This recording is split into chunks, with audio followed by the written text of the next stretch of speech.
Hep! Good morning mga kamamshi. At ayan, ngayong umaga po ay magluluto nga pala ako ng itlog. Almusal nga pala ng asawa ko. Syempre, baon niya na rin mga kamamshi.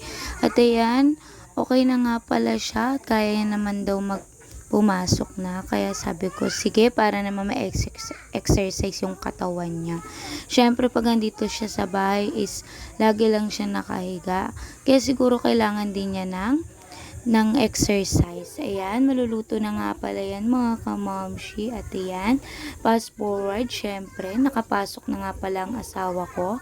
At tapos na nga pala siya kumain ng almusal. Syempre, pagkatapos nun, aayusin ko naman ang lamesa mga kamamshi. At ayan, tinatanggal ko na nga pala mga kamamshi ang mga nakakalat dito sa lamesang ito. Aba, syempre ayan, flex ko lang pala yung napulot ng mangga ng asawa ko sa labas kagabi mga kamamshi. At ang lakas nga pala ng galabog niyan. Syempre nagulat kami. Ayan, syempre tatapusin ko lang po yan.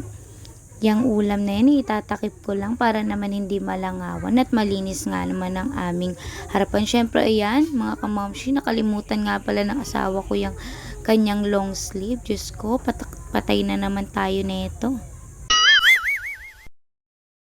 Ayan, syempre, yung kanya palang ginamit na tuwalya, naligo nga pala siya, ay nilagay lang dyan sa upuan. Syempre, isasampay ko muna. Syempre, yan, Blanca nga pala. Baka naman, Blanca. Syempre, ayan mga kamamshi, at ako naman ang magkakape dyan. Syempre, pinunasan ko muna yung lamesa dahil nga kumain siya kanina pag alis. Syempre, ayan, ready na nga pala ako dyan. Syempre, mag-iinit muna ang mamshi nyo para naman makapagkape. Alam nga naman malamig ang ikape ko. Syempre, ayan, konting gawa-gawa lang yan mga kamamshi at ready na nga pala akong magkape. Syempre, nagsuklay na din ako mga kamamshi para naman ma-aura-aura ang datingan ko dyan. Syempre, ayan, mainit na nga pala ang tubig at nilagay ko na nga pala sa baso at ready na nga pala ako magkape. At ayan, naisip ko nga pala ano kayang magandang kulay sa buhok ko mga kamamshi. Suggest naman kayo ng ikukulay ko. Ayan, syempre, pagkatapos ang lahat, mag-aayos muna ako niyan mga kamamshi. At maglalagay na nga pala ako ng pangmalakasan ko dyan. Syempre, pangmalakasan ko yan. Syempre, ang mamshi nyo lang ang hindi malakas. Abay! Syempre, cheers lang. At ayan, napakadumi nga pala ng face ko. Syempre, at ayan, magli-lipstick na nga pala ako. Maybelline, syempre, ang gamit ko, mga kamamshi. Aba, Maybelline, baka naman. Syempre, ayan, okay na nga pala ako dyan, mga kamamshi. Ganyan lang po ang aurahan ng mamshi nyo. At ayan, feeling maganda naman to, hala. Feeling maganda. Hala, sige, magmaganda ka lang dyan. Feeling mo lang naman, di ba? Siyempre, ayan mga kamamshi, gising na nga pala ang kambal dyan. Siyempre, magbibideo muna tayo, nakakagising lang nila. Aba, itong isa kong anak, tingnan daw ang kanyang dress. Pretty ganda na naman iyan, pero pretty naman talaga. At ayan, ang sexy nga pala na aura ng baby ko dyan. Siyempre, pagkatapos ng mga kamamshi, magliligpit na nga pala ako ng higaan. Ayoko nang humiga at kailangan kong sipagin. Siyempre, tamarin na naman ako, haba matindi. Siyempre, ayoko nga palang tamarin mga kamamshi at ayan, sinipag na naman nga pala ako. Magtiklop ng higaan.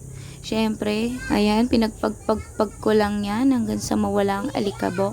Kasi syempre mga kamamshi, grabe ang alikabok, ewan ko ba. Grabe at yan, winalis-walisan ko na rin palang mga gedli-gedli dyan sa gilid-gilid at may mga papansin na alikabok. Lipat ko ang camera, di ko alam kung saan ilalagay. Kaya syempre, yan dyan ko na lang pala nilagay. Para naman konting kita nyo lang ako is okay na. Ayan, winalis-walisan ko lang pala dyan mga kamamshi. Syempre, ibabalik ko na rin tong mahiwaga kong kama. At syempre, binalik-balik ko lang din ang unan dyan. Kasi wala nga pala akong lagayan ng mga unan mga kamamshi. At ganyan lamang ang aking pagtiklop.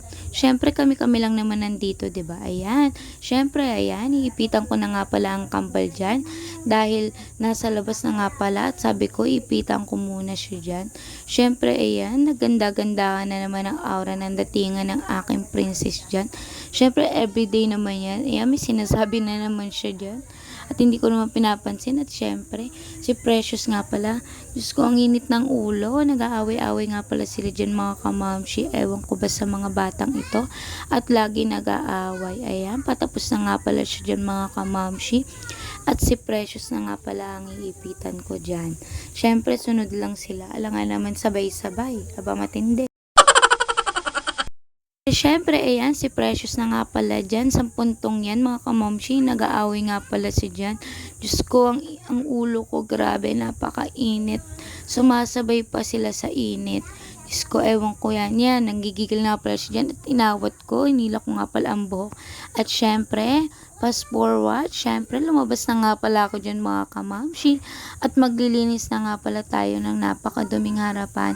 Opo, at yan, tinanggal ko na rin pala yung mga kumot na yan. Syempre, para naman ay makapag-apoy ako dyan mga kamamshi ng winalisan ko. Ayan. Nagsisipag-sipagan na naman ako at ang mga batang to, ang kukulit sa camera, syempre.